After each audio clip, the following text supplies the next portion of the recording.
আসসালামু আলাইকুম গাইস, কেমন আছেন সবাই? আশা করি আধা কোনো টাইটেল থেকে বুঝে গেছেন যে আজ আমি কোথায় এসেছি। আজ এসেছি বুকিত বিন্দাং। অনেক শুনেছি যে বুকিত বিন্দাংয়ের নাম শুনেছি অনেক সুন্দর।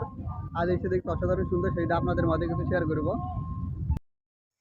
প্রথমেই আমরা দেখতে পাচ্ছি বুকিত বিন্দাং স্টেশনের পাশে ছয় মাথার মোড়, যেখানে অনেক মানুষ ভিড় হয়ে দাঁড়িয়ে থাকে এবং রাস্তা পারাপারের জন্য। এটি দেখতে পাচ্ছি ওপর দিয়ে রেল লাইন এবং চারিপাশের আবহাওয়া সব মিলিয়ে দেখতে বেশ সুন্দরই লাগে, দেখার মতো একটা জায়গা আর কি। রবিবার ছুটির দিন তো সবাই একটু বেশি ঘোরাঘুরি করে, এই জন্য রাস্তায় কত জাম তা তো দেখা যাচ্ছে। আসলে আজকে অনেক জাম, যার জন্য হাঁটাচলা করতে বেশ কঠিন।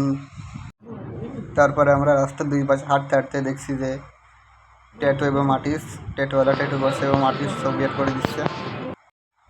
যেতে যেতে সামনে রাস্তায় পানির ফোয়ারা বাঁধলো এবং এখানে ফোয়ারা থেকে কিছু ভিডিও শ্যুট করলাম এবং ছবি উঠে আবার আমরা হাঁটা শুরু করলাম।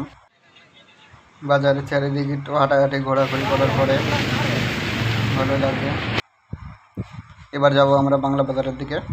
ওইদিকে সবগুলো তো ঘুরে দেখলাম, এখন যাব বুকিত বিন্দাং বাংলা বাজারে, যেখানে বাংলাদেশি দোকানপাট সেগুলো ঘুরে ঘুরে দেখবো আমরা। এখন আমরা দেখতে দেখতে চলে এসেছি একদম বাংলা দোকানে। এর তো এর দেখতে পাচ্ছি কিছু বাংলাদেশি ভাইয়েরা ক্যারাম বোর্ড খেলছে, আড্ডা মজা মস্তি করছে এবং এই সাইডে আরও কিছু সংখ্যক দোকান দেখতে পাচ্ছি।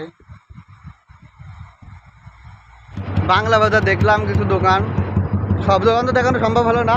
এখন যাবো সামনের দিকে।